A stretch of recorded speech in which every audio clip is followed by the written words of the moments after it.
Hello everyone, welcome to Victor's Knowledge. This is Chinu Sharma. So today we are going to last lecture of polity. So in this lecture I am going to take up remaining MCQs in the form of revision session in part 2. So now let's get started. So 135 ਤੱਕ ਆਪਾਂ ਨੇ last lecture ਅੰਦਰ MCQ cover ਕੀਤੇ ਸੀ। ਅੱਜ ਆਪਾਂ around 270 ਤੋਂ ਜ਼ਿਆਦਾ MCQs ਦੇਖਾਂਗੇ। 136 in how many articles of Indian Constitution directive principle of state policy are mentioned? Directive principle mentioned ਨੇ 36 ਤੋਂ ਲੈ ਕੇ 51 ਤੱਕ, 12 ਤੋਂ ਲੈ ਕੇ 35 ਤੱਕ ਨੇ fundamental rights, 51 ਤੱਕ ਨੇ DPSP, 51 A ਦੇ ਅੰਦਰ ਨੇ fundamental duties। ਇਹ ਕੁਝ ਇਹੋ ਜਿਹੇ ਨੰਬਰਸ ਨੇ, ਇਹੋ ਜਿਹੇ ਆਰਟੀਕਲਸ ਦੇ ਨੰਬਰ ਨੇ ਜਿਹੜੇ ਤੁਸੀਂ ਹਰ ਪੇਪਰ ਲਈ ਡੈਫੀਨੇਟਲੀ ਯਾਦ ਕਰਕੇ ਜਾਣੇ ਆ। ਅਗਲਾ ਕੁਐਸਚਨ ਹੈ ਕਿਹੜਾ ਪਾਰਟੀਕਲ ਹੈ ਸੰਵਿਧਾਨ ਦਾ ਜਿਹਦੇ ਅੰਦਰ ਇੱਕ ਰਿਸਪੌਂਸਿਬਿਲਟੀ ਇਨਕਲੂਡ ਕੀਤੀ ਹੈ ਸਟੇਟ ਦੀ, ਸਰਕਾਰ ਦੀ, ਕਿ ਸਰਕਾਰ ਦੀ ਜ਼ਿੰਮੇਵਾਰੀ ਹੈ ਇੰਟਰਨੈਸ਼ਨਲ ਲੈਵਲ ਦੇ ਉੱਤੇ ਬਾਕੀ ਦੇਸ਼ਾਂ ਦੇ ਨਾਲ ਸ਼ਾਂਤੀ ਤੇ ਸਿਕਿਉਰਿਟੀ ਬਣਾ ਕੇ ਰੱਖਣੀ ਹੈ। ਸੋ ਇਹ ਹੈ directive principle of state policy, option B. Uniform civil code ਨੂੰ ਲੈ ਕੇ ਕਿਹੜੀ ਸਟੇਟਮੈਂਟ ਸਹੀ ਹੈ? यूनिफॉर्म सिविल कोड ਇੱਕ DPSP ਹੈ, directive principle of state policy, article 44 ਦੇ ਅੰਦਰ ਆ। ਇਹਨੂੰ ਲੈ ਕੇ ਪਹਿਲੀ ਸਟੇਟਮੈਂਟ ਸਹੀ ਹੈ that it is binding on the state that a uniform civil code must be made applicable to all। ਜਦੋਂ ਕਦੇ ਵੀ ਸਰਕਾਰ ਇਹਦੇ ਰਿਲੇਟਡ ਕੋਈ ਲਾਅ ਪਾਸ ਕਰਦੀ ਹੈ ਤਾਂ ਫਿਰ ਉਸ ਸਰਕਾਰ ਦੀ ਜ਼ਿੰਮੇਵਾਰੀ ਹੋ ਜਾਂਦੀ ਹੈ ਕਿ ਉਹ ਇਸ ਯੂਨੀਫਾਰਮ ਸਿਵਲ ਕੋਡ ਨੂੰ ਹਰ ਕਿਸੇ ਉੱਤੇ ਲਾਗੂ ਕਰਵਾਵੇ। ਆਪਸ਼ਨ ਏ ਇਹਦਾ ਰਾਈਟ ਆਨਸਰ ਹੈ। Directive principle of state policy direct ਕਰਦੇ ਨੇ ਸਟੇਟ ਨੂੰ। ਇਹਨਾਂ ਦੇ ਵਿੱਚੋਂ ਕਿਹੜੇ-ਕਿਹੜੇ ਡਾਇਰੈਕਟਿਵ ਪ੍ਰਿੰਸੀਪਲਸ ਨੇ? ਆਪਸ਼ਨ ਫਰਸਟ ਹੈ to secure a social order for the promotion of welfare of people, ਲੋਕਾਂ ਦੇ ਵੈਲਫੇਅਰ ਲਈ, ਹਿੱਤ ਲਈ ਕੰਮ ਕਰਨਾ ਹੈ। ਜੁਡੀਸ਼ਰੀ ਨੂੰ ਐਗਜ਼ੀਕਿਊਟਿਵ ਤੋਂ ਅਲੱਗ ਰੱਖਣਾ ਹੈ, ਦੂਰ ਰੱਖਣਾ ਹੈ, ਜੁਡੀਸ਼ਰੀ 'ਚ ਕੋਈ ਇੰਟਰਫੇਰੈਂਸ ਨਾ ਕਰ ਸਕੇ, ਪਬਲਿਕ ਹੈਲਥ ਨੂੰ ਇੰਪਰੂਵ ਕਰਨਾ ਹੈ। ਸੋ ਇਹ ਤਿੰਨੋਂ ਹੀ ਅਲੱਗ-ਅਲੱਗ ਡਾਇਰੈਕਟਿਵ ਪ੍ਰਿੰਸੀਪਲ ਨੇ। Right answer is option D 1, 2 and 3। Which of the following is are among directive principle of state policy? ਇਹਨਾਂ ਚਾਰਾਂ ਦੇ ਵਿੱਚੋਂ ਸਿਰਫ ਸੈਕਿੰਡ ਡਾਇਰੈਕਟਿਵ ਪ੍ਰਿੰਸੀਪਲ ਹੈ ਜਿਹੜਾ ਕਹਿ ਰਿਹਾ ਹੈ ਕਿ ਸਰਕਾਰ ਨੂੰ ਹਰ ਲੋੜੀਂਦਾ ਕਦਮ ਚੱਕਣਾ ਚਾਹੀਦਾ ਹੈ to secure uniform civil code throughout India। Option C is the right answer। Which of the following are fundamental duties? ਇੱਕ ਭਾਰਤ ਦਾ ਜਿਹੜਾ ਨਾਗਰਿਕ ਹੈ ਉਹਨੂੰ ਕੁਝ ਫੰਡਾਮੈਂਟਲ ਡਿਊਟੀਆਂ ਦਿੱਤੀਆਂ ਗਈਆਂ ਨੇ, ਜ਼ਿੰਮੇਵਾਰੀਆਂ ਦਿੱਤੀਆਂ ਗਈਆਂ ਨੇ ਆਰਟੀਕਲ 51A ਦੇ ਅੰਦਰ। ਸੋ ਇਹਨਾਂ ਪੰਜਾਂ ਦੇ ਵਿੱਚੋਂ ਫੰਡਾਮੈਂਟਲ ਡਿਊਟੀਆਂ ਕਿਹੜੀਆਂ ਨੇ? ਇਹ ਬਹੁਤ ਹੀ ਕਾਮਨ ਕੁਐਸਚਨ ਹੈ, ਪੇਪਰਸ ਡਾਇਰੈਕਟਲੀ ਇਸ ਟਾਈਪ ਦੇ ਕੁਐਸਚਨ ਆਪਾਂ ਨੂੰ ਦੇਖਣ ਨੂੰ ਮਿਲਦੇ ਨੇ, ਚਾਹੇ PSSB ਦਾ ਕੋਈ ਪੇਪਰ ਹੋਵੇ, PPSC ਦਾ ਪੇਪਰ ਹੋਵੇ, ਕਿਉਂਕਿ ਇਹ ਐਸ ਸੱਚ ਕੋਈ ਟੈਕਨੀਕਲ ਸਟੇਟਮੈਂਟ ਬੇਸਡ ਕੁਐਸਚਨ ਨਹੀਂ ਹੈ, ਜਨਰਲ ਸਟੇਟਮੈਂਟਸ ਨੇ ਕਿ ਇਹਨਾਂ ਦੇ ਵਿੱਚੋਂ ਕਿਹੜੇ-ਕਿਹੜੇ ਫੰਡਾਮੈਂਟਲ ਡਿਊਟੀਆਂ ਹੈ। ਸੋ ਉਹ ਨੇ second, third and fourth. Second ਗੱਲ ਕਰ ਰਿਹਾ ਆਪਣੇ ਰਾਸ਼ਟਰੀ ਝੰਡੇ ਦੀ ਰਿਸਪੈਕਟ ਕਰਨੀ ਹੈ, ਸੰਵਿਧਾਨ ਦੇ ਅਕੋਰਡਿੰਗ ਚੱਲਣਾ ਹੈ, ਨੈਸ਼ਨਲ ਐਂਥਮ ਰਾਸ਼ਟਰੀ ਗਾਨ ਦੀ ਸਾਰਿਆਂ ਨੇ ਰਿਸਪੈਕਟ ਕਰਨੀ ਹੈ, ਦੇਸ਼ ਦੀ ਏਕਤਾ ਨੂੰ ਬਰਕਰਾਰ ਰੱਖਣਾ ਹੈ, ਜਿਹੜਾ ਦੇਸ਼ ਦਾ ਰਿਚ ਹੈਰੀਟੇਜ ਹੈ, ਕਲਚਰ ਆ, ਉਹਨੂੰ ਬਚਾ ਕੇ ਰੱਖਣਾ ਹੈ। ਸੋ option B is the right answer 2, 3, 4। ਇਹ ਤਿੰਨ ਫੰਡਾਮੈਂਟਲ ਡਿਊਟੀਆਂ ਨੇ ਆਊਟ ਆਫ ਟੋਟਲ 11 ਫੰਡਾਮੈਂਟਲ ਡਿਊਟੀਆਂ mentioned under article 51A। 10 fundamental ਡਿਊਟੀਆਂ ਸ਼ੁਰੂ ਤੋਂ ਸੰਵਿਧਾਨ ਦੇ ਅੰਦਰ ਨੇ, ਜਦੋਂ ਤੋਂ ਸਟਾਰਟਿੰਗ ਦੇ ਵਿੱਚ ਐਡ ਕੀਤਾ ਗਿਆ ਸੀ ਫੰਡਾਮੈਂਟਲ ਡਿਊਟੀਆਂ ਦਾ ਚੈਪਟਰ 42nd ਅਮੈਂਡਮੈਂਟ ਤੋਂ ਬਾਅਦ 1976 ਦੇ ਅੰਦਰ। ਸੋ ਉਦੋਂ ਸਟਾਰਟਿੰਗ ਵਿੱਚ 10 ਫੰਡਾਮੈਂਟਲ ਡਿਊਟੀਆਂ ਐਡ ਕੀਤੀਆਂ, ਬਾਅਦ ਵਿੱਚ ਸਾਲ 2002 ਚ ਇੱਕ ਹੋਰ ਫੰਡਾਮੈਂਟਲ ਡਿਊਟੀ ਐਡ ਕੀਤੀ। ਸੋ ਇਸ ਟਾਈਮ ਕੁੱਲ ਫੰਡਾਮੈਂਟਲ ਡਿਊਟੀਆਂ ਪਾਰਟ 4A ਸੰਵਿਧਾਨ ਦੇ 51A ਆਰਟੀਕਲ ਦੇ ਅੰਦਰ ਨੇ 11। ਸੋ ਇਹ ਨੰਬਰ ਵੀ ਯਾਦ ਰੱਖਣਾ ਹੈ ਕਿ ਕੁੱਲ ਕਿੰਨੀਆਂ ਫੰਡਾਮੈਂਟਲ ਡਿਊਟੀਆਂ ਨੇ, ਪਾਰਟ ਕਿਹੜਾ ਹੈ, ਆਰਟੀਕਲ ਕਿਹੜਾ ਹੈ। ਨੈਕਸਟ ਅਗੇਨ ਸਿਮਿਲਰ ਕੁਐਸਚਨ, ਕਿਹੜੇ-ਕਿਹੜੇ ਫੰਡਾਮੈਂਟਲ ਡਿਊਟੀਆਂ ਨੇ? ਸੋ ਪਹਿਲੀਆਂ ਤਿੰਨ ਫੰਡਾਮੈਂਟਲ ਡਿਊਟੀਆਂ ਨੇ, ਸੰਵਿਧਾਨ ਤੇ ਉਹਦੇ ਆਈਡੀਆਜ਼ ਨੂੰ ਰਿਸਪੈਕਟ ਕਰਨੀ ਹੈ, ਉਹਨਾਂ ਦੇ ਅਕੋਰਡਿੰਗ ਚੱਲਣਾ ਹੈ, ਪਬਲਿਕ ਪ੍ਰਾਪਰਟੀ ਨੂੰ ਸੇਫਗਾਰਡ ਕਰਨਾ ਹੈ, ਨੁਕਸਾਨ ਨਹੀਂ ਪਹੁੰਚਾਉਣਾ, ਦੇਸ਼ ਦੀ ਏਕਤਾ ਨੂੰ ਕਾਇਮ ਰੱਖਣਾ ਹੈ। ਨੈਕਸਟ ਉਹਨੇ ਦਾ ਆਪੋਜ਼ਿਟ ਕੁਐਸਚਨ ਆ ਗਿਆ, which of the following is not in fundamental duties? ਇਹਨਾਂ ਚੋਂ ਹੁਣ ਆਪਾਂ ਨੇ ਦੱਸਣਾ ਹੈ ਕਿ ਫੰਡਾਮੈਂਟਲ ਡਿਊਟੀ ਕਿਹੜੀ ਨਹੀਂ ਹੈ। ਸੋ ਉਹ ਹੈ option D to render compulsory military service। The first proclamation of emergency under Article 352 ਰਾਸ਼ਟਰਪਤੀ ਦੇ ਦੁਆਰਾ ਨੈਸ਼ਨਲ ਐਮਰਜੈਂਸੀ ਪਹਿਲੀ ਵਾਰੀ ਕਿਹੜੇ ਸਾਲ 'ਚ ਲਗਾਈ ਗਈ? ਸੋ ਉਹ ਸੀ 1962 ਆਪਸ਼ਨ ਡੀ। ਕਿੰਨੀਆਂ ਐਮਰਜੈਂਸੀ ਸੰਵਿਧਾਨ ਦੇ ਅੰਦਰ ਮੈਂਸ਼ਨ ਨੇ? ਸੋ ਤਿੰਨ ਤਰ੍ਹਾਂ ਦੀਆਂ ਐਮਰਜੈਂਸੀਜ਼ ਨੇ। ਇੱਕ ਤਾਂ ਹੋ ਗਈ 352 ਵਾਲੀ ਨੈਸ਼ਨਲ, ਇੱਕ ਹੋ ਗਈ ਸਟੇਟ ਜਾਂ ਕਨਸਟੀਟਿਊਸ਼ਨਲ ਐਮਰਜੈਂਸੀ, ਜਦੋਂ ਕੋਈ ਸਟੇਟ ਦੀ ਸਰਕਾਰ ਇਫੈਕਟਿਵ ਪ੍ਰੂਵ ਨਹੀਂ ਹੁੰਦੀ, ਵੀਕ ਹੋ ਜਾਂਦੀ ਹੈ। ਤੀਜੀ ਹੈ ਫਾਈਨੈਂਸ਼ੀਅਲ ਐਮਰਜੈਂਸੀ ਆਰਟੀਕਲ 360 ਦੇ ਅੰਦਰ। ਨੈਕਸਟ ਅਗੇਨ ਹੁਣੇ ਫਾਈਨੈਂਸ਼ੀਅਲ ਐਮਰਜੈਂਸੀ ਨਾਲ ਰਿਲੇਟਡ ਕੁਐਸਚਨ ਆ ਗਿਆ। ਜਦੋਂ ਰਾਸ਼ਟਰਪਤੀ 360 ਦੇ ਅੰਦਰ ਫਾਈਨੈਂਸ਼ੀਅਲ ਐਮਰਜੈਂਸੀ ਡਿਕਲੇਅਰ ਕਰ ਦੇਣ ਤਾਂ ਕੀ ਹੋਊਗਾ? ਸੋ ਇਹ ਦੋਨੋਂ ਸਟੇਟਮੈਂਟ ਜੋ ਆਪਾਂ ਨੇ ਦੱਸਣਾ ਹੈ ਕਿ ਕਿਹੜੀ ਸਟੇਟਮੈਂਟ ਕਰੈਕਟ ਹੈ। ਪਹਿਲੀ ਸਟੇਟਮੈਂਟ ਕਹਿ ਰਹੀ ਹੈ ਕਦੇ ਵੀ ਇਹਨੂੰ ਰਿਵੋਕ ਕੀਤਾ ਜਾ ਸਕਦਾ ਹੈ, ਚੇਂਜ ਕੀਤਾ ਜਾ ਸਕਦਾ ਹੈ। shall cease to operate at the expiration of 2 months unless before expiration of that period ਇਸ ਫਾਈਨੈਂਸ਼ੀਅਲ ਐਮਰਜੈਂਸੀ ਨੂੰ ਅਪਰੂਵ ਕੀਤਾ ਜਾਵੇ ਤੇ ਉਹਦੇ ਲਈ ਰੈਜ਼ੋਲੂਸ਼ਨ ਪਾਸ ਕਰਨ ਦੋਨੋਂ ਪਾਰਲੀਮੈਂਟ ਦੇ ਹਾਊਸ, ਅਦਰਵਾਈਜ਼ 2 ਮਹੀਨੇ ਤੋਂ ਬਾਅਦ ਆਟੋਮੈਟਿਕਲੀ ਖਤਮ ਹੋ ਜੂ। ਇਹ ਦੋਨੋਂ ਸਟੇਟਮੈਂਟ ਕਰੈਕਟ ਨੇ। Option C is the right answer. Sarkaria commission ਕਿਸ ਚੀਜ਼ ਨੂੰ ਰਿਵਿਊ ਕਰਨ ਦੇ ਲਈ ਸੈਟਅਪ ਕੀਤਾ ਗਿਆ? ਸਰਕਾਰੀਆ ਕਮਿਸ਼ਨ ਤਿਆਰ ਕੀਤਾ ਸੀ ਸੈਂਟਰ ਤੇ ਸਟੇਟ ਦੇ ਰਿਲੇਸ਼ਨ ਨੂੰ ਰਿਵਿਊ ਕਰਨ ਲਈ। This is very very important. Which of the following statement regarding residuary power in the Constitution of India are correct? Residuary power है एक ਤਾਂ ਪਾਰਲੀਮੈਂਟ ਦਿੰਦੀ ਹੈ, ਅਸਾਈਨ ਕਰਦੀ ਹੈ ਰੈਜ਼ੀਡਿਊਰੀ ਪਾਵਰ। ਦੂਜਾ ਜਿਹੜਾ ਭਾਰਤ ਦਾ ਬ੍ਰਿਟਿਸ਼ ਇੰਡੀਆ ਦੇ ਸਮੇਂ ਦਾ ਗਵਰਨਮੈਂਟ ਆਫ ਇੰਡੀਆ ਐਕਟ ਸੀ 1935 ਦਾ, ਉਹਨੇ ਰੈਜ਼ੀਡਿਊਰੀ ਪਾਵਰ ਦਿੱਤੀਆਂ ਸੀ ਗਵਰਨਰ ਜਨਰਲ ਨੂੰ। ਸੋ ਦੋਨੋਂ ਪਹਿਲੀ ਤੇ ਚਾਰ ਸਟੇਟਮੈਂਟ ਸਹੀ। ਵੈਲਫੇਅਰ ਸਟੇਟ ਦਾ ਕੰਸੈਪਟ ਕਿਸ ਚੀਜ਼ ਦੇ ਵਿੱਚ ਹੈ? ਸੋ ਵੈਲਫੇਅਰ ਸਟੇਟ ਦਾ ਕੰਸੈਪਟ ਐਡ ਕੀਤਾ ਗਿਆ ਹੈ directive principle of state policy. ਇਹ ਵੀ ਬਹੁਤ ਵਾਰੀ ਕੁਐਸਚਨ ਰਿਪੀਟ ਹੁੰਦਾ। This is also very important. ਜਦੋਂ ਡਿਸਾਈਡ ਕੀਤਾ ਜਾਂਦਾ ਕਿ ਪਾਰਲੀਮੈਂਟ ਦਾ ਕੋਈ ਮੈਂਬਰ ਬਣ ਸਕਦਾ ਹੈ ਨਹੀਂ, ਉਹਦੀ ਡਿਸਕੁਆਲੀਫਿਕੇਸ਼ਨ, ਪ੍ਰੈਜ਼ੀਡੈਂਟ ਇਸ ਡਿਸਕੁਆਲੀਫਿਕੇਸ਼ਨ ਨੂੰ ਡਿਸਾਈਡ ਕਰਨ ਦੇ ਲਈ ਕਿਹਦਾ ਓਪੀਨੀਅਨ ਲੈ ਸਕਦਾ ਹੈ? President election commission of India the opinion ਲੈ ਸਕਦਾ ਹੈ। Option B. Which of the following is not a constitutional authority? ਇਹਨਾਂ ਦੇ ਵਿੱਚੋਂ ਸੰਵਿਧਾਨ ਦੇ ਅੰਤਰਗਤ ਜਿਹੜੀ ਅਥਾਰਟੀ ਨਹੀਂ ਤਿਆਰ ਕੀਤੀ ਗਈ ਉਹ ਹੈ ਸਟੇਟ ਇਲੈਕਟਰਲ ਆਫਿਸਰ।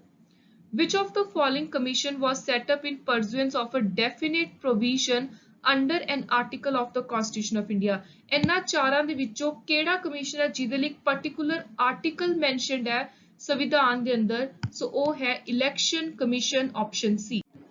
ਪੇਪਰ ਲਈ ਆਰਟੀਕਲ ਵੀ ਤੁਸੀਂ ਯਾਦ ਰੱਖੋ 324। ਚੀਫ ਇਲੈਕਸ਼ਨ ਕਮਿਸ਼ਨਰ ਦਾ ਟਾਈਮ ਪੀਰੀਅਡ ਕਿੰਨਾ ਹੈ, ਟੈਨਿਓਰ ਕਿੰਨਾ ਹੈ? ਸੋ ਉਹ ਹੈ 6 ਸਾਲ ਜਾਂ ਜਦੋਂ ਤੱਕ ਉਹ 65 ਸਾਲ ਦੀ ਉਮਰ ਪੂਰੀ ਨਹੀਂ ਕਰਦੇ। Whichever is earlier. Option C. Consider the following function of state election commission and select correct answer by using code given below.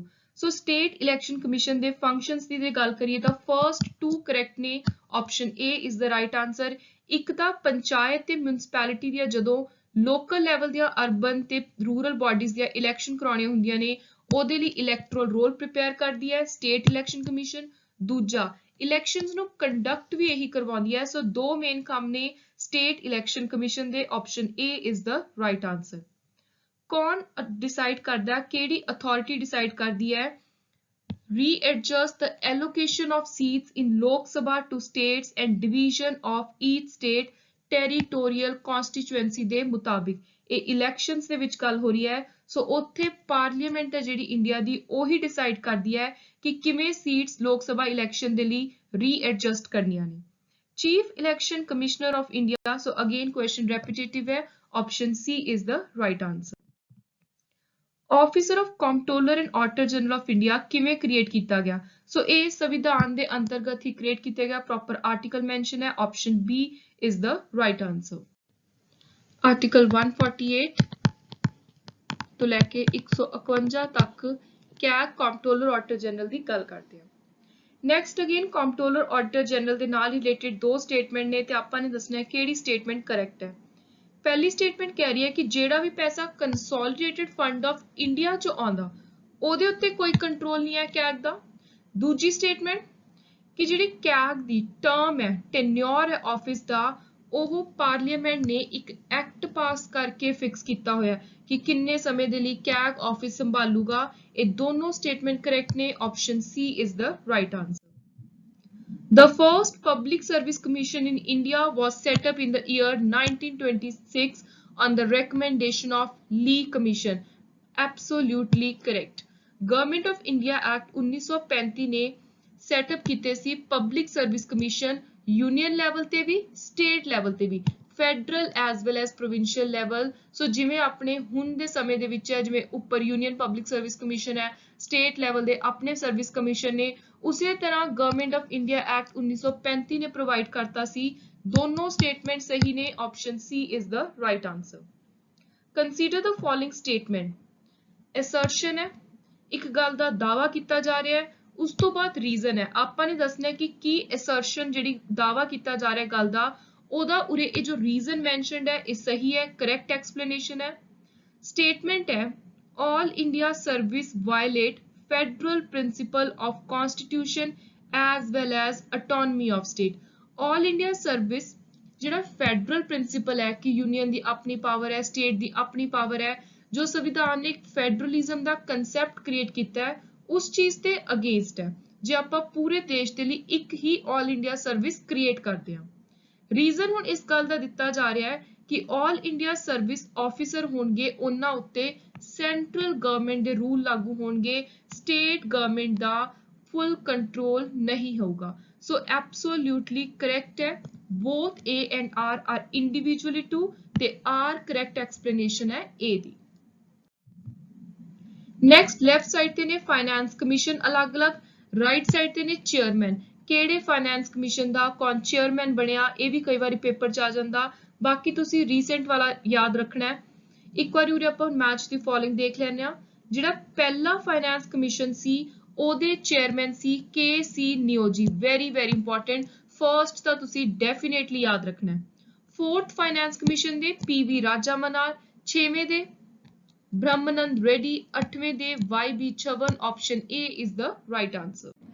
So current recent ਜਿਹੜਾ ਸਭ ਤੋਂ ਫਾਈਨੈਂਸ ਕਮਿਸ਼ਨ ਹੈ ਉਹਦੇ ਚੇਅਰਮੈਨ ਨੇ ਐਨ ਕੇ ਸਿੰਘ। ਸੋ ਐਗਜ਼ਾਮ ਦੇ ਲਈ ਤੁਸੀਂ ਇੱਕ ਤਾਂ ਲੇਟੈਸਟ ਵਾਲੀ ਯਾਦ ਰੱਖ ਲਓ, ਇੱਕ first K C Neogy. Which among the following functions as a coordinate between planning commission and state government? ਜਿਹੜਾ ਪੁਰਾਣਾ ਨੀਤੀ ਆਯੋਗ ਤੋਂ ਪਹਿਲਾਂ ਵਾਲਾ ਪਲੈਨਿੰਗ ਕਮਿਸ਼ਨ ਸੀ ਤੇ ਸਟੇਟ ਦੀ ਸਰਕਾਰ ਸੀ ਉਹਨਾਂ ਦੇ ਆਪਸ ਦੇ ਵਿੱਚ ਇੱਕ ਕੋਆਰਡੀਨੇਸ਼ਨ ਬੈਲੈਂਸ ਕੋਆਪਰੇਸ਼ਨ ਬਣਾ ਕੇ ਰੱਖਣ ਦਾ ਕੰਮ ਕਰਦਾ ਸੀ national development council. Option C. Finance commission ਦੀ ਕੁਆਲੀਫਿਕੇਸ਼ਨਸ ਨੂੰ ਲੈ ਕੇ ਕਿਹੜੀ ਸਟੇਟਮੈਂਟ ਸਹੀ ਹੈ? Who among the above can appointed as a member of finance commission? ਸੋ ਇਹਨਾਂ ਦੇ ਵਿੱਚੋਂ ਕੌਣ-ਕੌਣ ਮੈਂਬਰ ਬਣ ਸਕਦਾ? ਸੋ ਇਹ ਸਾਰੇ ਹੀ ਮੈਂਬਰ ਬਣ ਸਕਦੇ ਨੇ। ਆਪਸ਼ਨ ਡੀ ਰਾਈਟ ਆਂਸਰ ਹੈ। A judge of high court or one qualified to be appointed as one person ਜਿਹਦੇ ਕੋਲ ਫਾਈਨੈਂਸ ਅਕਾਊਂਟ ਦੀ ਸਪੈਸ਼ਲ ਨੌਲੇਜ ਹੋਵੇ, ਵਾਈਡ ਐਕਸਪੀਰੀਅੰਸ ਹੋਵੇ ਜਾਂ ਇਕਨੋਮਿਕਸ ਫੀਲਡ ਦੇ ਅੰਦਰ ਸਪੈਸ਼ਲ ਨੌਲੇਜ ਹੋਵੇ, ਇਹ ਸਾਰੇ ਹੀ ਮੈਂਬਰ ਬਣ ਸਕਦੇ ਨੇ ਫਾਈਨੈਂਸ ਕਮਿਸ਼ਨ। ਦੋ ਸਟੇਟਮੈਂਟ ਨੇ। ਪਹਿਲੀ ਸਟੇਟਮੈਂਟ ਕਹਿ ਰਹੀ ਹੈ ਕਿ ਜਿਹੜਾ ਐਡਵੋਕੇਟ ਜਨਰਲ ਹੈ state the is appointed by President of India upon recommendation of governor। so एक incorrect है। as provided in CPC civil procedure code high court ਦੇ ਕੋਲ original appellate ਤੇ advisory jurisdiction ਹੈ state level ਦੀ। so ਇਹ original appellate ਵਾਲੀ ਗਲਤ ਹੈ। option D is the right answer। consider the following statement about Attorney General of India।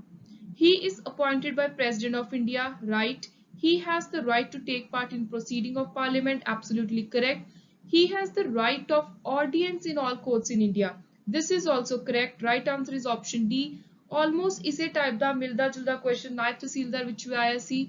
ਸੋ ਇਸ type ਦੇ ਤੁਸੀਂ ਸਿੰਪਲ ਜਿਹੇ ਸਟੇਟਮੈਂਟ ਬੇਸਡ ਕੁਐਸਚਨ ਜ਼ਰੂਰ ਤਿਆਰ ਕਰਨੇ ਨੇ। ਸੰਵਿਧਾਨ ਦੇ ਅੰਦਰ ਕਿਹੜੀ-ਕਿਹੜੀ ਸਬਜੈਕਟ ਉੱਤੇ ਅਮੈਂਡਮੈਂਟ ਕਰ ਸਕਦੇ ਹਾਂ ਆਪਾਂ ਸਿੰਪਲ ਮੈਜੋਰਿਟੀ ਦੇ ਨਾਲ। ਇਹ ਚੀਜ਼ ਆਪਾਂ ਨੇ ਬਹੁਤ ਡੀਟੇਲ ਵਿੱਚ ਦੇਖੀ ਹੈ ਕਿ ਕਿੱਥੇ-ਕਿੱਥੇ ਸਿੰਪਲ ਮੈਜੋਰਿਟੀ ਦੀ ਲੋੜ ਹੈ, ਕਿੱਥੇ ਸਪੈਸ਼ਲ ਮੈਜੋਰਿਟੀ ਜਾਂ ਕਿੱਥੇ special majority with state ratification. So ਉਰੇ ਕੁਐਸਚਨ ਹੈ any amendment in constitution of India in regard to which of the following subject need only simple majority। so ਇਹਨਾਂ ਵਿੱਚੋਂ ਜੇ ਪਾਰਲੀਮੈਂਟ ਦਾ ਕੋਰਮ ਡਿਸਾਈਡ ਕਰਨਾ ਹੈ ਜਾਂ ਲੈਜਿਸਲੇਟਿਵ ਕਾਉਂਸਲ ਸਟੇਟ ਦੇ ਵਿੱਚ ਕ੍ਰੀਏਟ ਕਰਨਾ ਤਾਂ ਉੱਥੇ ਸਿੰਪਲ ਮੈਜੋਰਿਟੀ ਚਾਹੀਦੀ ਹੈ। Option C. Which of the following are matters on which constitutional amendment is possible only with ratification of state legislature of not less than one half of the state? So number 1 ਜੇ ਰਾਸ਼ਟਰਪਤੀ ਦੀ election ਦਾ ਕੋਈ decision, number 2 ਜੇ state ਦੀ representation ਦੀ ਗੱਲ ਹੋ ਰਹੀ ਹੈ, number 3 7ਵੇਂ schedule ਦੀ ਕਿਸੇ ਵੀ list ਦਾ matter ਹੈ, ਚਾਹੇ ਯੂਨੀਅਨ ਲਿਸਟ ਦਾ ਹੈ, ਸਟੇਟ ਲਿਸਟ ਦਾ ਹੈ ਜਾਂ ਫਿਰ ਜਿਹੜੀ ਕਨਕਰੈਂਟ ਲਿਸਟ ਹੈ ਉਹਦਾ ਮੈਟਰ ਹੈ, ਤੇ ਤਿੰਨਾਂ ਨਾਲ ਰਿਲੇਟਡ ਸਟੇਟ ਦੀ 1/2 ਘੱਟੋ ਘੱਟ ਸਟੇਟ ਦੀ ਅਸੈਂਟ ਚਾਹੀਦੀ ਹੈ, ਅਪਰੂਵਲ ਚਾਹੀਦੀ ਹੈ, ਰੈਟੀਫਿਕੇਸ਼ਨ ਚਾਹੀਦੀ ਹੈ। ਸੋ option A is the right answer. Next ਚਾਰ ਸਟੇਟਮੈਂਟਸ ਦੇ ਵਿੱਚੋਂ ਕਨਸਟੀਟਿਊਸ਼ਨਲ ਅਮੈਂਡਮੈਂਟ ਨੂੰ ਲੈ ਕੇ ਕਿਹੜੀ ਸਟੇਟਮੈਂਟ ਸਹੀ ਹੈ? ਆਰਟੀਕਲ 368 ਦੋ ਮੈਥਡ ਦੱਸ ਰਿਹਾ ਹੈ ਕਨਸਟੀਟਿਊਸ਼ਨਲ ਅਮੈਂਡਮੈਂਟ ਦੇ, ਇੱਕ ਸਿੰਪਲ ਇੱਕ ਸਪੈਸ਼ਲ, ਬਿਲਕੁਲ ਕਰੈਕਟ ਹੈ। ਦੈਨ ਫੋਰਥ ਸਟੇਟਮੈਂਟ ਸਹੀ ਹੈ, president cannot veto a constitutional amendment bill. Option B is the right answer. Constitutional amendment inserting a regulation in 9th schedule can be challenged on the ground of violation of basic structure of constitution. Absolutely correct. ਜੇ 9ਵੇਂ schedule ਦੇ ਵਿੱਚ ਕੋਈ ਨਵਾਂ law add ਕਰ ਰਿਹਾ, regulation rule add ਕਰ ਰਿਹਾ, ਤਾਂ ਉਸ ਚੀਜ਼ ਨੂੰ ਚੈਲੰਜ ਕੀਤਾ ਜਾ ਸਕਦਾ ਹੈ ਜੇ ਉਹ ਸੰਵਿਧਾਨ ਦੇ ਬੇਸਿਕ ਸਟਰਕਚਰ ਦੇ ਅਗੇਂਸਟ ਹੈ। ਦੂਜੀ statement, any legislation enacted by parliament cannot be successfully challenged for affecting basic structure। ਇਹ ਬਿਲਕੁਲ ਗਲਤ ਹੈ। ਕੋਈ ਵੀ legislation ਜੇ basic structure ਦੇ against ਹੈ ਤਾਂ ਉਹਨੂੰ ਤੁਸੀਂ ਸਕਸੈਸਫੁਲੀ ਬਿਨਾਂ ਕਿਸੇ ਇੰਟਰਫੇਰੈਂਸ ਤੋਂ, ਰੁਕਾਵਟ ਤੋਂ ਚੈਲੰਜ ਕਰ ਸਕਦੇ ਹੋ, ਚਾਹੇ ਉਹਨੂੰ ਪਾਰਲੀਮੈਂਟ ਨੇ ਇਨੈਕਟ ਕੀਤਾ ਹੈ, ਜਿੰਨੀ ਮਰਜ਼ੀ ਮੈਜੋਰਿਟੀ ਨਾਲ ਇਨੈਕਟ ਕੀਤਾ ਹੋਵੇ। Option A is the right answer. Amendment of Constitution of India can be initiated by the introduction of bill only in Lok Sabha। ਇਹ wrong ਹੈ, ਕਿਸੇ ਵੀ ਹਾਊਸ ਵਿੱਚ ਇਨੀਸ਼ੀਏਟ ਕਰ ਸਕਦੇ ਹੋ। Bill for amendment of Constitution of India has to be passed in each house by majority of total membership of that house and by a majority of not less than 2/3 member present and voting। ਇਹ second ਵਾਲੀ condition ਬਿਲਕੁਲ ਸਹੀ ਹੈ। So right answer is option B only 2. In which of the following houses chairperson is not the member of that house? ਉਹ ਹੈ Rajya Sabha, option B. Who among the following is not entitled to take part in activities of Lok Sabha? ਲੋਕ ਸਭਾ ਦੀ activities ਦੇ ਵਿੱਚ ਰਾਸ਼ਟਰਪਤੀ ਦੇ secretary participate ਨਹੀਂ ਕਰ ਸਕਦੇ। State wise allocation of seats in Lok Sabha is based on 1971 census। ਕਿਹੜੇ ਸਾਲ ਤੱਕ ਇਹ ਐਲੋਕੇਸ਼ਨ ਇਸੇ ਤਰ੍ਹਾਂ ਰਹੂਗੀ? ਸੋ ਇਹ ਰਹੂਗੀ 2026 ਤੱਕ। What is the term of a member of Rajya Sabha? So Rajya Sabha member's term is 6 year, option D. Which among the following was not constituted as per mandate of Constitution of India? ਸੰਵਿਧਾਨ ਦੇ ਅੰਤਰਗਤ ਇਹਨਾਂ ਦੇ ਵਿੱਚੋਂ ਜਿਹੜੀ body ਨਹੀਂ ਤਿਆਰ ਹੋਈ that is ਨੀਤੀ ਆਯੋਗ, option B. ਪਾਰਲੀਮੈਂਟਰੀ ਟਰਮੀਨੋਲੋਜੀ ਦੇ ਵਿੱਚ, ਪਾਰਲੀਮੈਂਟ ਦੀ ਲੈਂਗੁਏਜ ਦੇ ਵਿੱਚ ਆਪਾਂ ਕੀ ਕਹਿੰਦੇ ਆ ਜਦੋਂ ਇੱਕ ਰੂਲ ਲੈਜਿਸਲੇਟਿਵ ਪ੍ਰੋਸੀਜਰ ਦਾ ਜਿਹਦੇ ਅੰਤਰਗਤ ਕੋਈ ਡਿਬੇਟ ਚੱਲ ਰਹੀ ਹੈ ਕਿਸੇ ਮੋਸ਼ਨ ਉੱਤੇ, ਉਹਨੂੰ ਰੋਕਿਆ ਜਾਂਦਾ ਹੈ? What do we call a rule of legislative procedure under which further debate on a motion can be stopped? ਇਹਨੂੰ ਆਪਾਂ ਰੋਕ ਸਕਦੇ ਹਾਂ ਕਲੋਜ਼ਰ ਦੇ ਨਾਲ, ਆਪਸ਼ਨ A।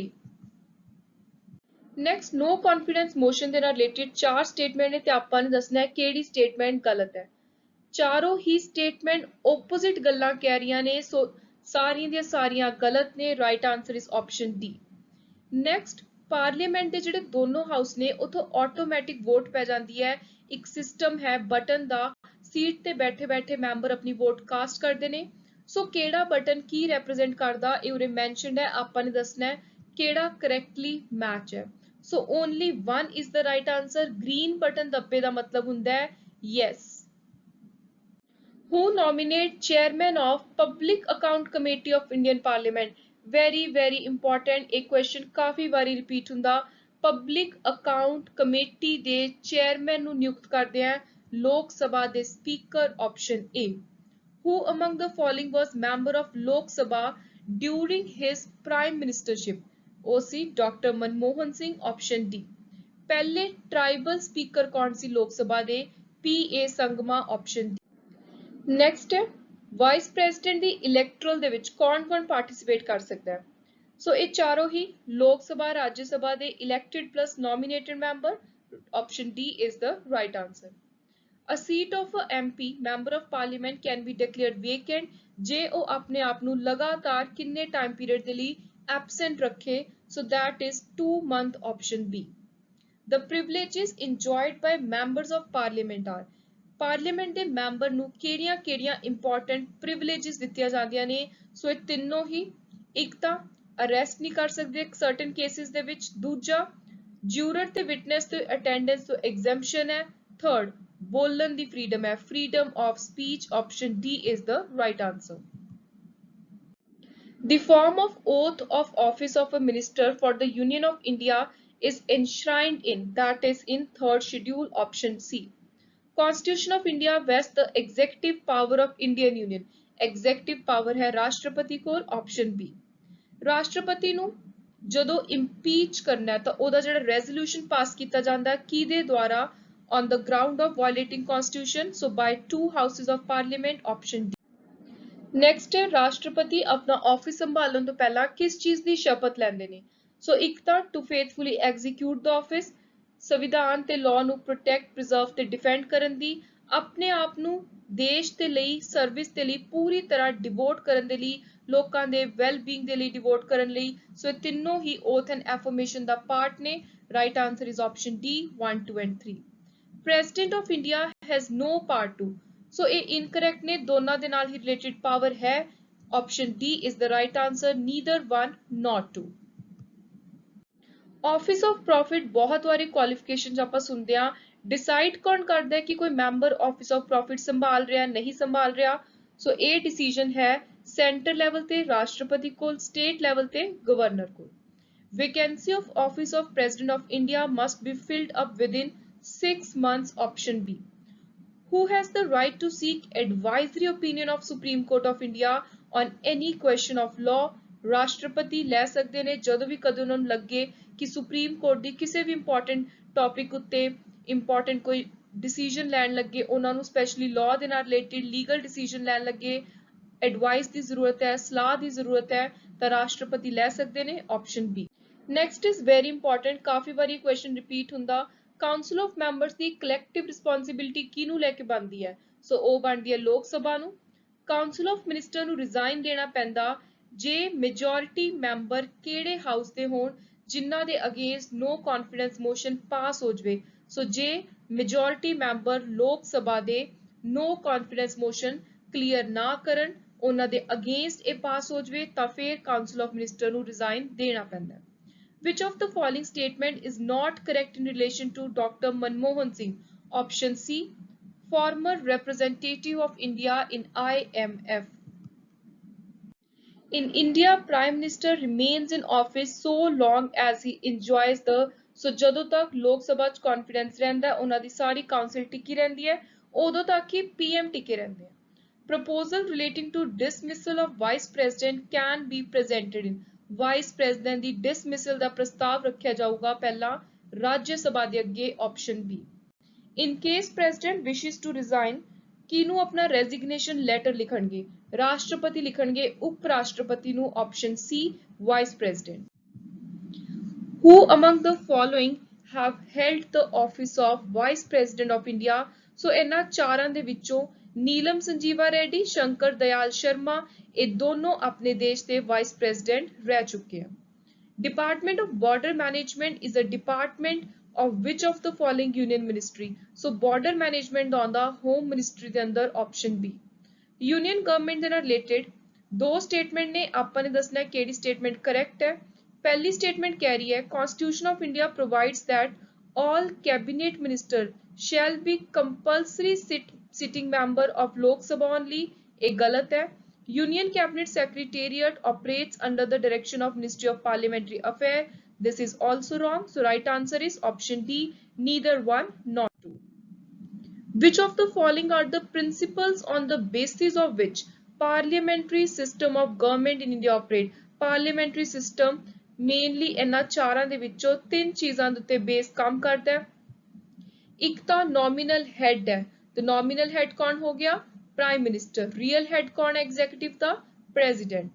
ਦੂਜਾ real executive authority with council of minister, executive responsibility to the lower house, option C.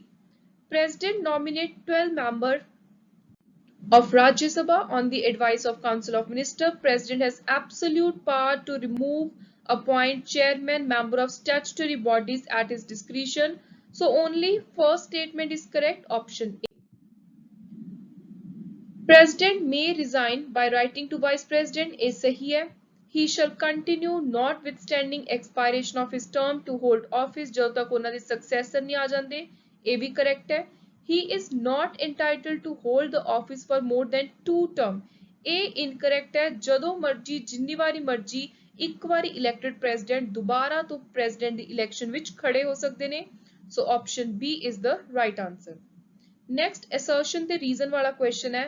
President of India occupy almost same position as King Queen of England.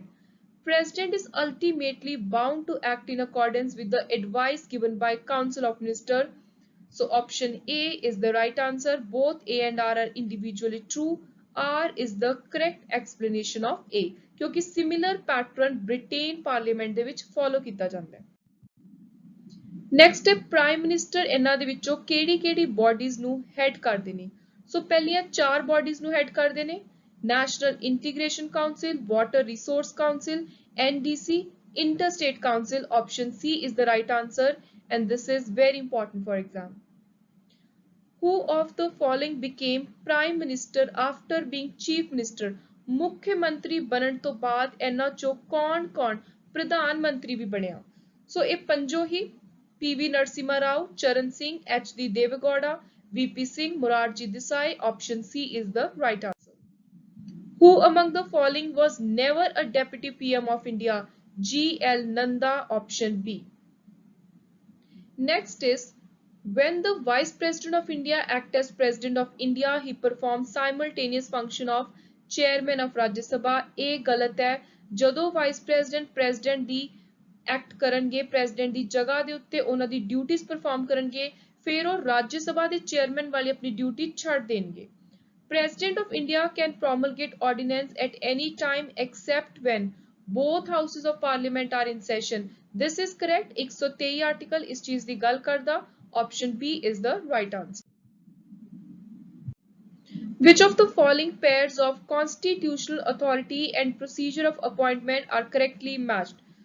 President electoral class elected MLA ते MP दा elect करदा, ये बिल्कुल सही है. Speaker house of people chooses after its first seating, ये भी सही है. So right answer is option C 1 and 3.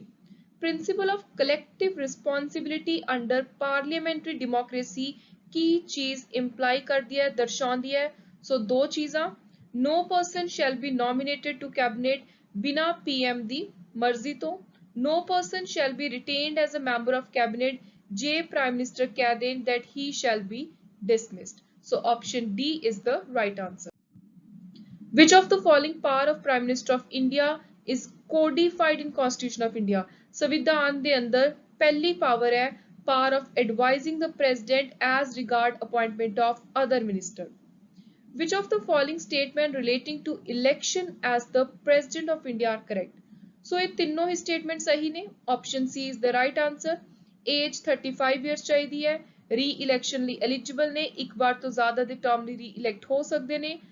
A person is not eligible for election of president ਜੇ ਉਹ ਕੋਈ ਆਫਿਸ ਆਫ ਪ੍ਰੋਫਿਸ ਹੋਲਡ ਕਰ ਰਿਹਾ. President of India exercises power ਕਿਵੇਂ? ਜਾਂ ਤਾਂ ਡਾਇਰੈਕਟਲੀ ਜਾਂ ਆਪਣੇ ਤੋਂ ਸਬਆਰਡੀਨੇਟ ਆਫੀਸਰਸ ਦੇ through. In case of president die while in office, vice president maximum ਕਿੰਨੇ ਸਮੇਂ ਦੇ ਲਈ ਪ੍ਰੈਜ਼ੀਡੈਂਟ ਦੇ ਤੌਰ ਤੇ ਕੰਮ ਕਰ ਸਕਦੇ ਨੇ?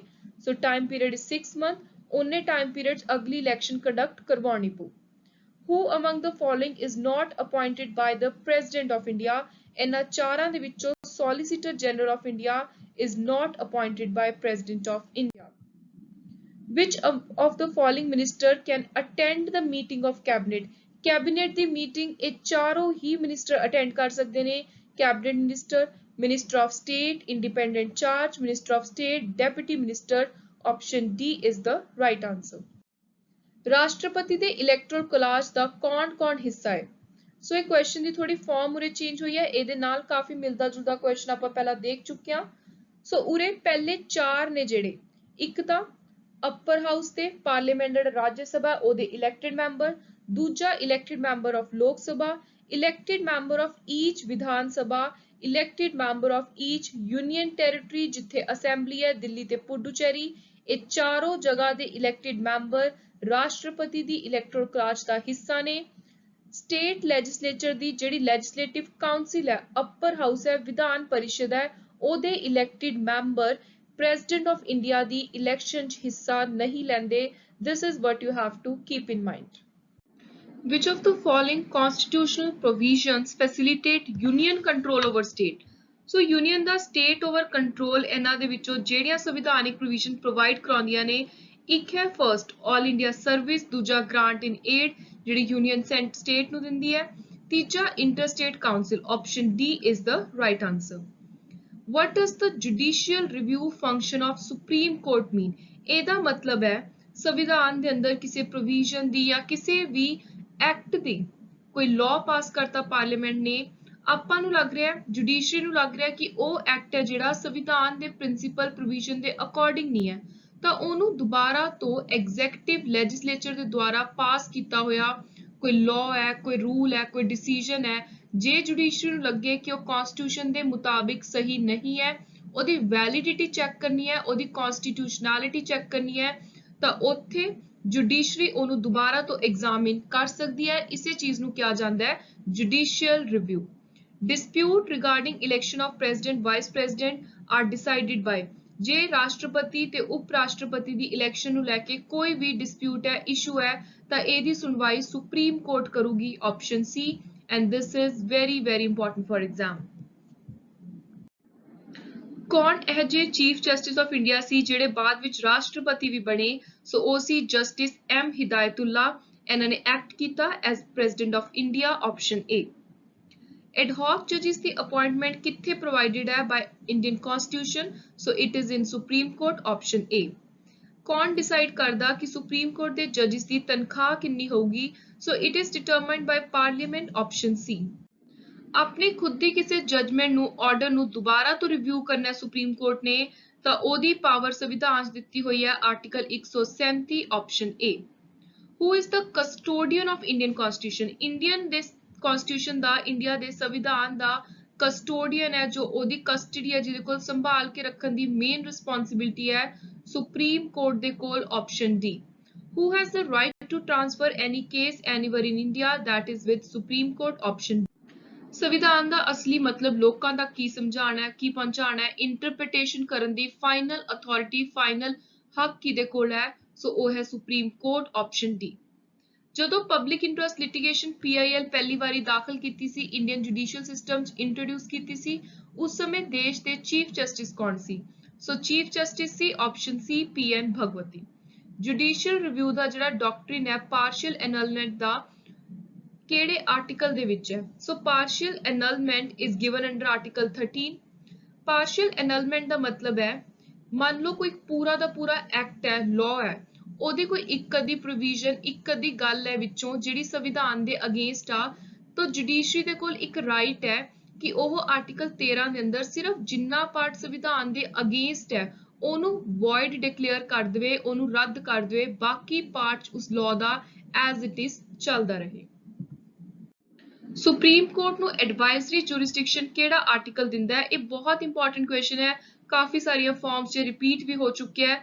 ਸੋ article 143 is the right answer.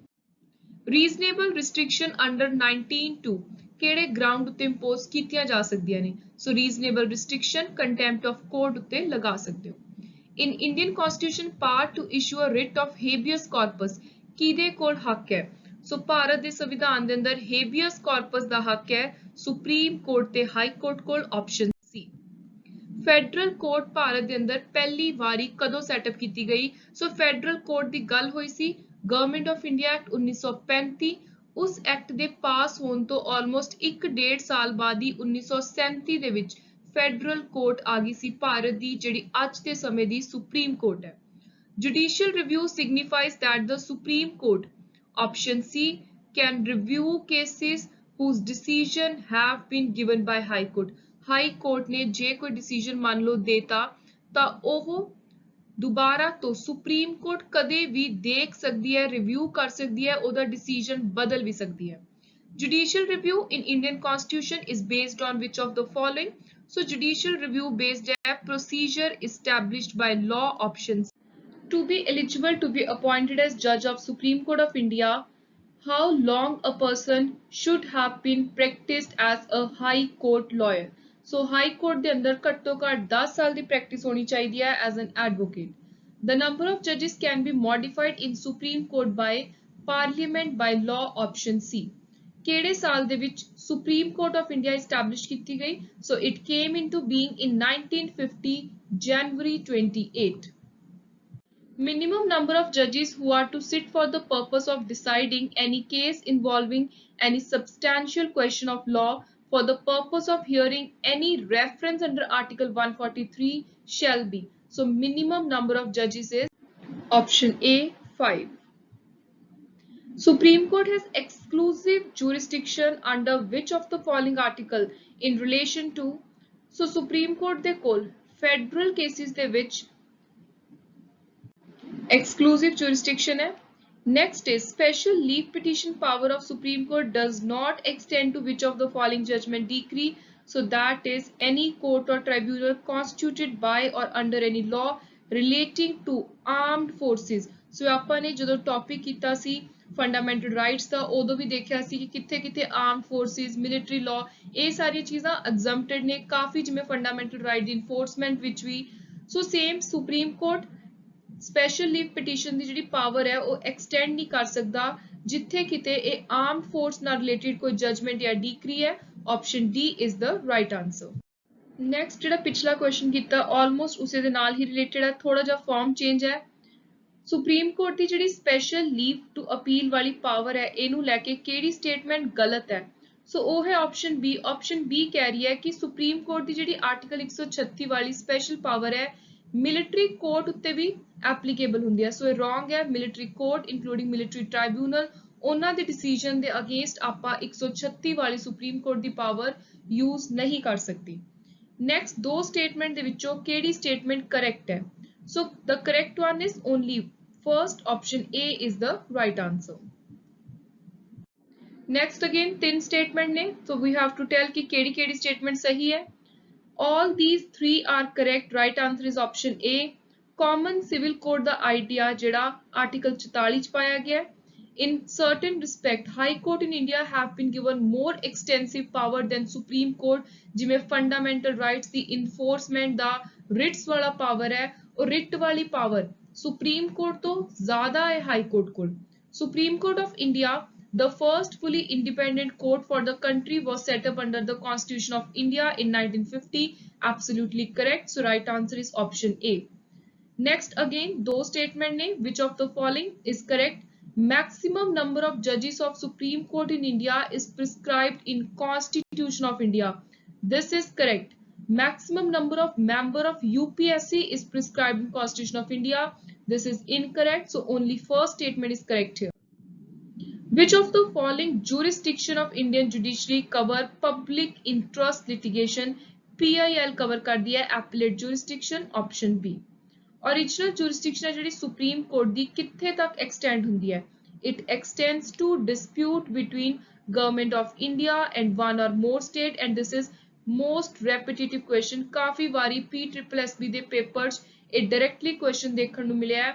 ਜਿਹੜੀ original jurisdiction ਹੈ ਸੁਪਰੀਮ ਕੋਰਟ ਦੀ, ਇਹਦਾ ਮਤਲਬ ਹੈ ਕਿ ਕੁਝ ਇਹੋ ਜਿਹੇ ਕੇਸ ਜਿਹੜੇ ਸਿੱਧਾ ਸੁਪਰੀਮ ਕੋਰਟ ਕੋਲ ਆ ਸਕਦੇ ਨੇ। ਸੋ ਉਹਨਾਂ ਦੇ ਵਿੱਚ ਜਿਵੇਂ ਡਿਸਪਿਊਟ ਕਿਸੇ ਸਟੇਟ ਦਾ ਸਿੱਧਾ ਸੈਂਟਰ ਦੀ ਸਰਕਾਰ ਨਾਲ ਹੋ ਗਿਆ, ਗਵਰਨਮੈਂਟ ਆਫ ਇੰਡੀਆ ਦਾ ਕਿਸੇ ਸਟੇਟ ਜਾਂ ਇੱਕ ਤੋਂ ਜ਼ਿਆਦਾ ਸਟੇਟਸ ਨਾਲ ਕੋਈ ਇਸ਼ੂ ਹੋ ਗਿਆ, ਕਨਫਲਿਕਟ ਹੋ ਗਿਆ, ਉਹਦੀ ਸੁਣਵਾਈ ਸਿੱਧਾ ਸੁਪਰੀਮ ਕੋਰਟ ਕਰ ਸਕਦੀ ਹੈ।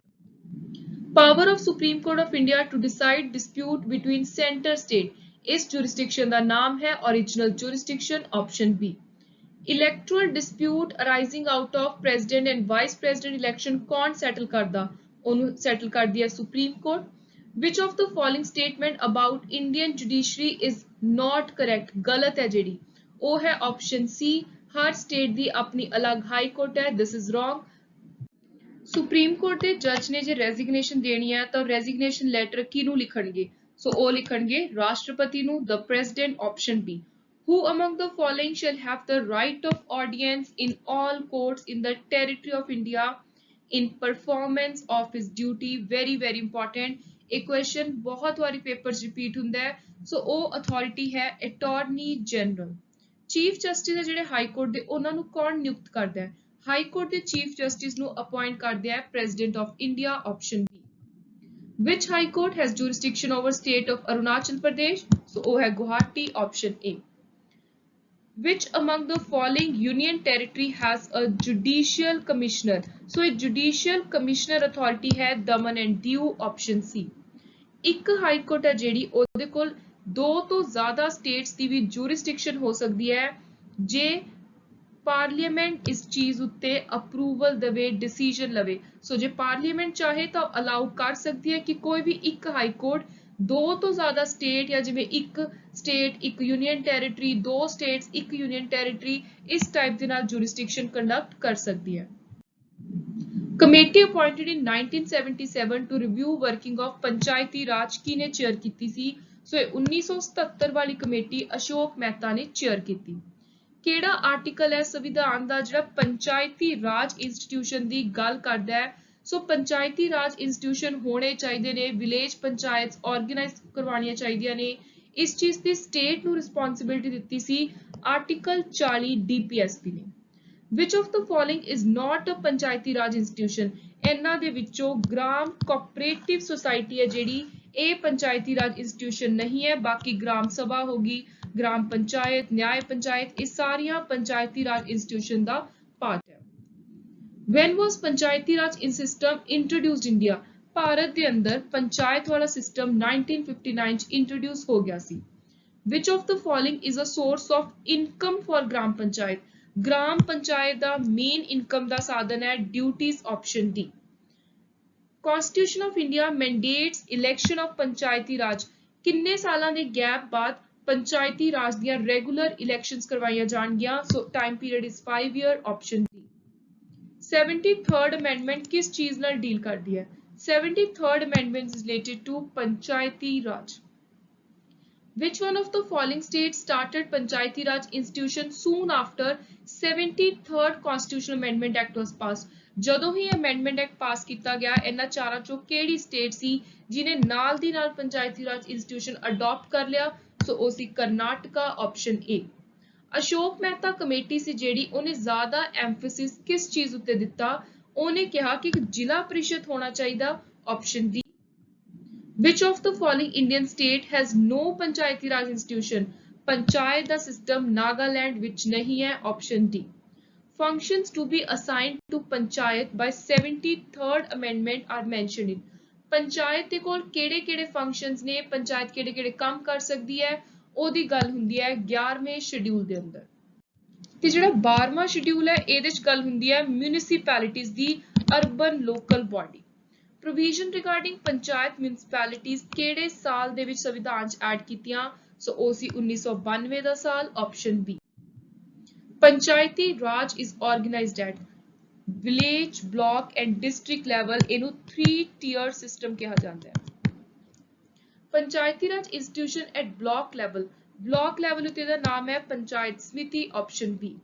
What is the middle unit? ਜਿਹੜਾ 3-tier system ਹੈ ਇਹਦਾ ਵਿਚਕਾਰ ਵਾਲਾ ਯੂਨਿਟ ਕੀ ਹੈ? ਉਹ ਹੈ ਪੰਚਾਇਤੀ ਸਿਸਟਮ, ਉਸ ਤੋਂ ਉੱਪਰ ਹੈ ਡਿਸਟ੍ਰਿਕਟ, ਜ਼ਿਲ੍ਹਾ ਪਰਿਸ਼ਦ, ਸਭ ਤੋਂ ਨੀਚੇ ਹੈ ਬੇਸ ਉੱਤੇ gram panchayat. Which of the following is incorrect in respect of local government in India? ਇਹਦੇ ਰਿਲੇਟਡ incorrect ਹੈ 30% reservation for women। In the new ਪੰਚਾਇਤੀ ਰਾਜ ਬਿੱਲ enacted in 1993 ਕੁਝ ਅਲੱਗ ਨਵੀਆਂ ਪ੍ਰੋਵੀਜ਼ਨ ਐਡ ਕਰਤੀਆਂ ਸੀ। ਇਹਨਾਂ ਚਾਰਾਂ ਦੇ ਵਿੱਚੋਂ ਕਿਹੜੀ ਪ੍ਰੋਵੀਜ਼ਨ ਨਹੀਂ ਐਡ ਕੀਤੀ ਇਸ ਅਮੈਂਡਮੈਂਟ ਨੇ? ਸੋ ਉਹ ਹੈ option D, regular remuneration to panchayat members so as to ensure their punctuality and accountability. Funds ਆਉਂਦੇ ਨੇ ਪੰਚਾਇਤ ਮੈਂਬਰ ਲਈ, ਕੋਈ ਰੈਗੂਲਰ ਰੈਮਿਊਨਰੇਸ਼ਨ ਵਾਲਾ ਕੰਸੈਪਟ ਨਹੀਂ ਹੈ। Tenure in every panchayat shall be for 5 years from the date of its first meeting, option A। ਜਦੋਂ ਤੋਂ ਉਹ ਨਵੀਂ ਪੰਚਾਇਤ ਦਾ ਗਠਨ ਹੋਣ ਤੋਂ ਬਾਅਦ, ਇਲੈਕਸ਼ਨ ਹੋਣ ਤੋਂ ਬਾਅਦ ਪਹਿਲੀ ਮੀਟਿੰਗ ਕਰ ਲੈਂਦੇ ਨੇ, ਉਸ ਪਹਿਲੀ ਮੀਟਿੰਗ ਤੋਂ ਹੀ ਉਹਨਾਂ ਦਾ 5 ਸਾਲਾਂ ਦਾ ਸਮਾਂ ਸਟਾਰਟ ਹੋ ਜਾਂਦਾ ਹੈ। 276 question. Which among the following statement regarding Lord Ripon's plan for local self-government in India is correct? Pehla, district should be the maximum area served by one committee or local body. Local boards should consist of large majority of nominated official member and presided over by an official member as chairman. So इस type का कोई concept Lord Ripon ने नहीं दिता. Option D is the right answer.